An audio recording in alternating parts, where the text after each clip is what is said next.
রাজধানীর বায়তুল মোকাররম মসজিদে এলাকায় মার্চ ফর খিলাফত নামে সমাবেশের ঘোষণা দিয়েছিল নিষিদ্ধ সংগঠন হিজবুত তাহরির।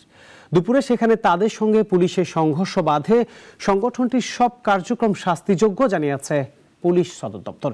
গতকাল তাদের 3 সদস্যকে গ্রেপ্তারও করেছিল সিটিটিসি ইউনিট। নিরাপত্তা বিশ্লেষকরা বলছেন, শুরুতেই উগ্রপন্থীদের দমন না করলে আইনশৃঙ্খলা পরিস্থিতি আরও খারাপ হবে।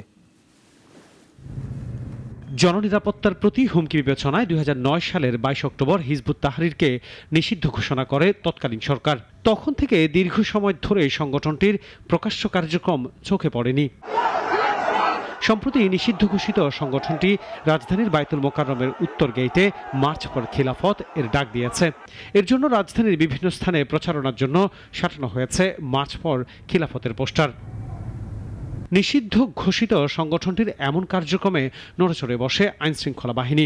গতকাল রাতে রাজধানীর উত্তরা থেকে হিজবুত তাহরির 3 সদস্য মনিরুল ইসলাম, মোহতাসিন বিল্লাহ এবং মাহমুদুল হাসানকে গ্রেপ্তার করে counter terrorism and transnational crime CTTC unit.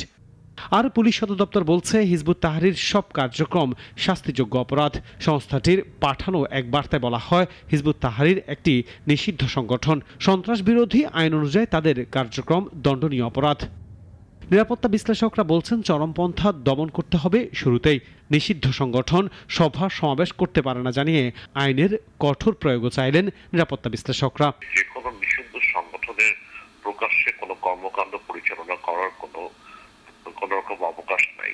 আমরা যদি বাংলাদেশে আইনের শাসন বজায় রাখতে চাই, তাহলে নিষিদ্ধ সংগঠনকে যেভাবে নিয়ন্ত্রণ করতে হয় সেভাবে নিয়ন্ত্রণ করতে হবে। এছাড়া আমরা ইদানিং লক্ষ্য করছি যে বেশ কিছু জায়গাতে উগ্র মতবাদের কিছু প্রকাশ ঘটছে, যেটা বাংলাদেশের যে ধরনের পরিস্থিতি, যে ধরনের স্থিতিশীলতা বজায় রাখার প্রয়োজন, সেটা কোনোভাবে কাম্য নয়। সংগঠনটির সভা সমাবেশ, মিছিল, পোস্টার, লিফলেট বিতরণ বা প্রচারের যে কোনো প্রচেষ্টা আইন লঙ্ঘন হিসেবে গণ্য হবে বলেও জানান পুলিশ সদর দপ্তর। আনোয়ার হোসেন, নাগরিক, ঢাকা।